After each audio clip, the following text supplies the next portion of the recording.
Mele Kalikimaka, everyone, and happy Aloha Friday. Welcome to the Christmas edition of My Ties at Sunset. I'm Tai. Aloha, I'm my Mele Kalikimaka. Happy Aloha Friday, happy weekend. It is Christmas. Actually, for us right now, it's Christmas Eve at the time of this recording. And I'm very excited that tomorrow is Christmas. So I set the intention that we are going to share a lot of laughs, have a lot of fun, and share healing. It's Christmas Eve, and everybody around the country is trying to stay warm, except for California and Arizona, I think, are the ones that like dodged the bullet. You said it's a little bit cooler in Hawaii, and you guys aren't used to it, so you're actually wearing sleeves. I know. Recording this. I actually have a shirt. It's actually on. funny. Yeah, usually you're like in a wrap or, sarong, whatever you want to call it. All the things. Yep. Yeah, the moo-moo. I'm usually half naked. And wow. plans to go in the pool. But yeah, I'm wearing a shirt today. It's so weird to have sleeves. It's actually weird to see. I'm wearing a sweatshirt, but yeah, my house is exceptionally cold. The night it dropped, the weather, it was like almost 70 degrees during the day. And okay, so I've been watching the weather news. Right. For national, and it says there's this once in a lifetime kind of storm happening all across the United States. So I was expecting you to tell me freezing. It didn't hit us that terrible. bad at all. Luckily, like my house is kind of backed up to a hill, and so the winds were coming from the north because it obviously came from the top down, right? And the night it got cold, the temperature dropped 20 degrees in less than 2 hours. Wow. So it was a very significant drop, and I only lost power for like 30 minutes. Because we live independently on a different grid than the city of Houston and everything. It wasn't that bad because it didn't have any precipitation. It didn't rain. But I had helped my parents like prep their house. So wrap the pipes on the outside and all the plants. Unfortunately, the dogs keep ripping the wraps off the plants, and I think they did that last time. So my mom keeps telling me, like, oh, I have to go outside in the cold and, like, rewrap all the plants because the dogs keep ripping them off. And luckily, my farm dog is, like, now an indoor dog, basically. I bought her a brand new sweater, so she's been showing that off. I put it on her, and I think she knows the purpose of it because every time I'm like, oh, come here, put your sweater on before you go outside, because it is really cold. The winds at my house were, like, 60-mile-per-hour winds when it dropped. Wow. So the winds were really, really strong coming from the north, and I think that's what made it worse. I think I woke up the next morning, and some of my friends had texted me, and they're like, it's negative 30 outside. It's negative 36 or negative 16, and I was like, that's just so cold. One of my friends in Missouri, Carrie, she was like, it's negative 16 outside. It hurts to go outside because she has a little dog. So she takes her dog out, but she's like, the wind hurts your face. Like, it's like needles. Like, piercing her face. And she goes, every time she comes in, she has like windburn around her face because of the wind. She said her poor dog is just like trying to poo or trying to like go to the bathroom, cold, and it's like she goes, I have to bring him back in, like carry him back in, and then put him in front of a warmer. But you can't heat up animals or even humans that quickly because it's frostbite, right? Like you can potentially injure your nerves, and that's why I shun people when they're like, oh, my feet are so cold, let me put them under hot water. I'm like, please don't do that. So yeah, you're absolutely right. Like watching it from Hawaii, like you see these temperatures drastically change, and it's supposed to last a few more days, and then after that Texas gets back to good 75, 80 degrees again. Question for you. A lot of things happening in Hawaii. So the volcanoes are done. Pretty much chill now. They're chilling. Chill, okay. What about all the shark attacks? Should tourists be worried about shark attacks? I want to say that I've always heard this growing up, is that the Hawaiians had this special relationship with all of nature and the oceans. They only fished a certain time. They were only out in the water a certain time. There were certain areas you just didn't go. There is all of these legends with shark gods that say that we're going to feed and hunt in this area, but you guys can feed and hunt in this area. So it was known which beaches would have permission from the shark gods on which ones you could go to. When you look at like the history of shark attacks and kind of the areas that they're happening, they kind of always happen at the same beaches or in the same areas. They do. And so... Or after an event. Right? Like brown poo-poo water. After any kind of brown water thing, they just kind of are like confused where they are, maybe. I don't know. It's like swimming in fog. and they've lost their bearings. Yeah. I have no idea. I only bring this up. I 100% know this is going to end up on Crime Junkie or something like that. It was that lady who disappeared because of a shark attack that her husband said, but there was like a lot of mystery involved. But everybody says that it was a shark attack, but they can't seem to find the shark. And I'm like, you sure? I was like, are you sure? And one thing I found, and this is just my opinion, was he just left her. I know. I don't have any information. He said, I just swam for it. And I was like, yeah, but you left your wife defenseless, like, injured in the water. Yeah, why wouldn't you bring her back with you? Why? And help her? Yeah, we know why. You know what's interesting? We just can't say it. Is that when we recorded that was on the 9th. The show didn't air until the 16th. And then I heard that story had made national news on the 16th. Yes. So I'm like, had nobody heard that story while it was happening? It happened on the 8th. No. You know why? Because they were probably doing all their investigations still. Like, you can't, they try not to release information unless they have, like, certain things about, especially shark attacks. Like, it's a big ordeal when you blame a shark. Yeah. Because I feel like it affects tourism, right? People are scared. They don't want to go in the water. They're like, why would I go to Hawaii if people are dying? But by the time our show aired, the investigation was over, and there was pretty much the exact same information. Nothing. They just like called off the search because it was. They were like, a snorkel set and part of her bathing suit was like discovered. That part. And I was like, what do you mean hate part to say of her? It, but that part he. I was like, what part of her bathing suit? We can say, okay, how about this? To spin this in a positive note, you have lived there all your life. You have swam in the ocean several times. I lived there for a significant amount of years, and I swam in the deepest parts of the ocean. I had no fear. I and you have never been attacked, or your family, right? Well, no. I'm going to assume your family has never been attacked. I did have a cousin who got eaten. Okay, you got one. By a shark. What? Yeah, because he was out. Tell us. He was out. He was spearfishing. And even my uncle who lives on the Big Island, he also spearfishes, which just means you're like down there. You've got a net of fish that's attached to you. Okay. And make sure that our listeners understand that your cousin who got eaten was doing something that not every tourist will it's do. Not a normal thing unless you're a spear diver, fisherman. But you have sharks. And I know that my uncle had like expensive fish that he had caught and was dragging around with his net attached to him. And he had to fight off a shark to get it. He won in that instance, he said. But I'm not sure my cousin who did get attacked didn't make it. Yeah. Well, that's scary. It is. But I mean, you're hauling around food. It's what you're doing, though. But I just thought it was interesting. So, that went national. It is interesting. On the day that our show aired. Well, because people are always intrigued by people getting killed by sharks, especially in Hawaii. Hawaii is everybody's destination. Like, everybody I talk to, they're like, oh my God, I've always wanted to go to Hawaii, or I'm going to Hawaii next month. And I'm like, why? Like, what's the point? And, it's always been my dream. Oh my God, I love it there. And I'm like, what do you love about that? Like, what do you love about Hawaii? Oh, I like the beach. Oh, okay, so you surf, you swim, you snorkel, you paddle, you do something. And they're like, no, I just lay there. And I'm like, oh, okay.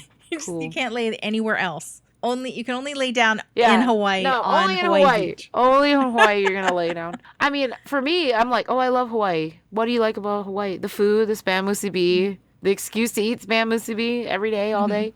Yeah, I just wanted to address that because that made national news. The volcanoes have made national news. I know that there's been a lot more, not to be negative, but like gun violence in Hawaii, which I'm surprised about because it is very difficult to have a gun there. But everything else, Hawaii seems to be okay. I mean, you guys are not I know you talked about crime a little bit, but you're not as bad as the rest of the country. Very scary. I know that there were a couple incidences like around the country, and hopefully, everybody understands it's the holiday season. It's high stress. People are hurting from the weather / the cost of living. And so hopefully we can bring like a little bit of sunshine into our podcast. Because I mean, we do talk about serious things just because, again, it affects you. It affects me. It affects where we live. Yeah, it affects us. Yeah, because you are in Hawaii and people want to know like, hey, is Hawaii immune to all of the things that are going on? And absolutely not. Oh, I wanted to tell you, Sarn T texted me. She's going to be stationed in Germany and has invited me over there next year. Wow. When she moves. So I'm excited. I will be taking Mai Tais out of the country again Nice. to go to Germany next year. I'm stoked because I mean, I would love to, I just want to travel, you know, more and of course be safe. Like there's a lot of things going on in Europe right now. I've made a lot of recent friends who are overseas, but I wanted to also say, Could you have friends also in Germany that listen to Mai Tai? yes, So I shout have out to them. Yep.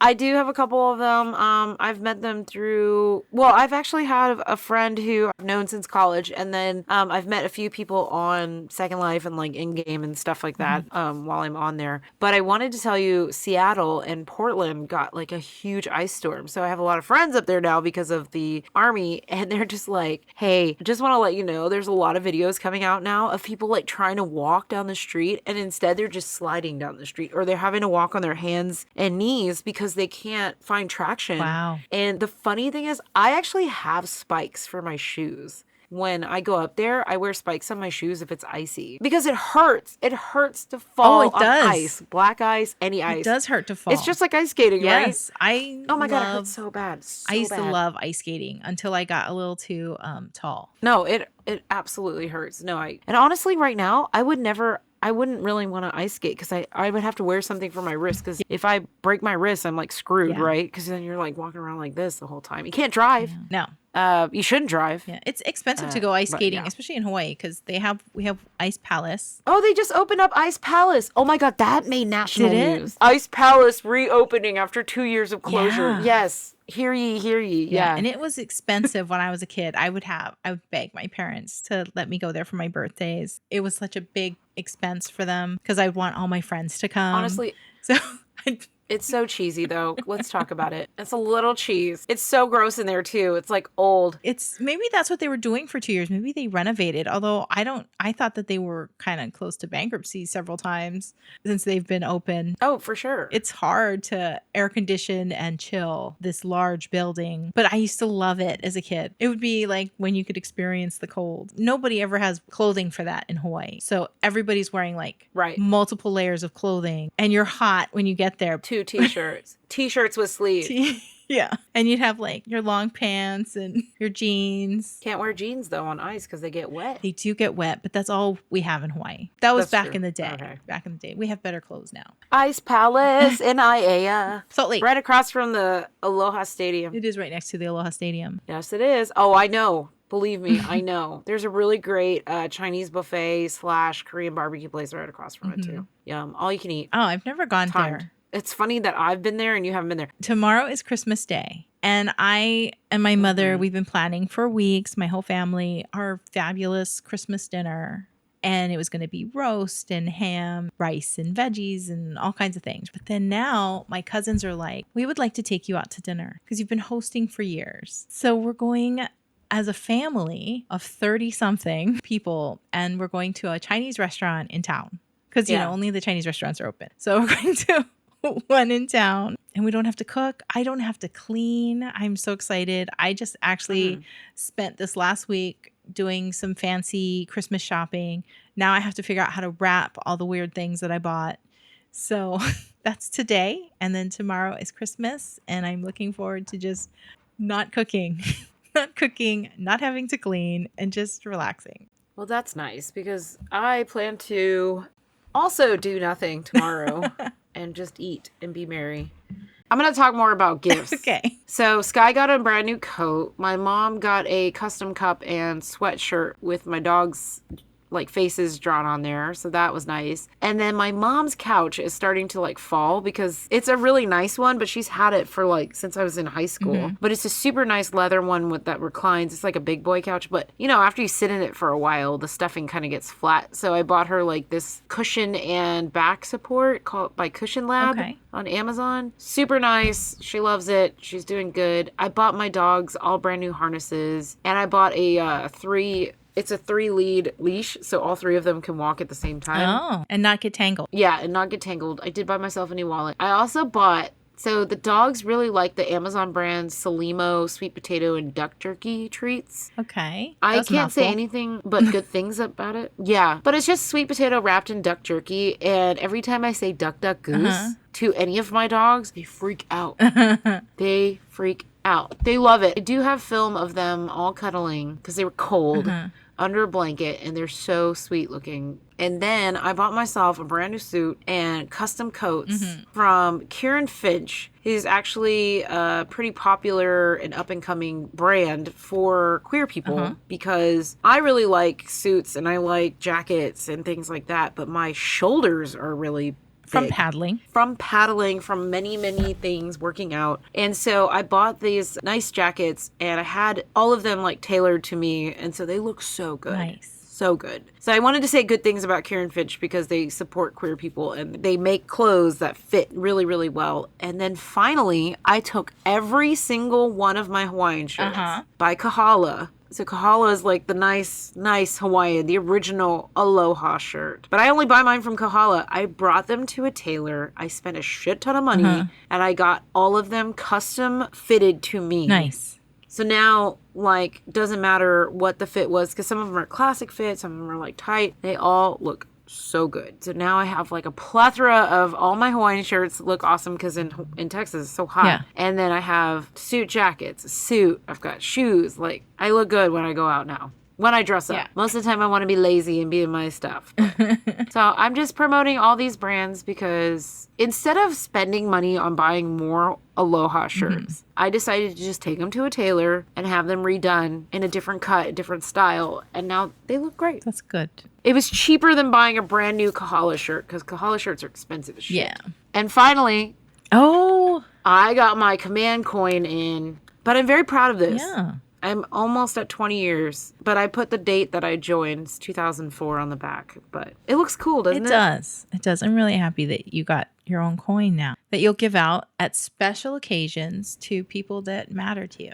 Yep, and the people that deserve one from me, like as a token of appreciation. And I will be traveling to Hawaii to give you one. Oh, well, I want it in person then. You can't ship it. Yep, definitely in person. I can't ship these really because I'm afraid they're going to get lost. And two, it means more when you can give it to somebody. So now I didn't know there was a special handshake. So now I have to learn the special handshake. Well, there's no special. I mean, you're supposed to put it in your hand and you're supposed to like put it in their hand, like slap it in their hand. Okay. And my mom, I was like, Mom, I really don't want to hurt you with it because it's a little sharp. And she was like, nope, slap it in my hand. I was like, pata, so I put it in her hand just like that with the noise too. I was like, pata. So it worked out. It was good. It was a good time. Thank you for joining us for another episode of My Ties at Sunset. Mele Kalikimaka. Merry Christmas. Happy holidays to everyone. Be sure to check us out, mytiesatsunset.com, Facebook, Twitter, Instagram, YouTube, especially YouTube. Hit up those likes. We are, one of our videos finally reached over 10,000 views, and that's awesome. Woo! 11,000. Oh my gosh, how exciting. So yeah, thank you, Mai, for all the awesome video, and thank you for also your support team who gets you video and does all your voice setup and everything. So really appreciate it. Hope you guys get everything you want for Christmas, and I hope the world finds a bit of peace. And I'm excited about our next episode because we're going to be talking about New Year's resolutions, goals, and our vision boards. Don't forget to tune in wherever you find your favorite podcast and YouTube. Thank you again to our Patreons. We love you. Thank you for all your support. And until we meet again, ahui ho.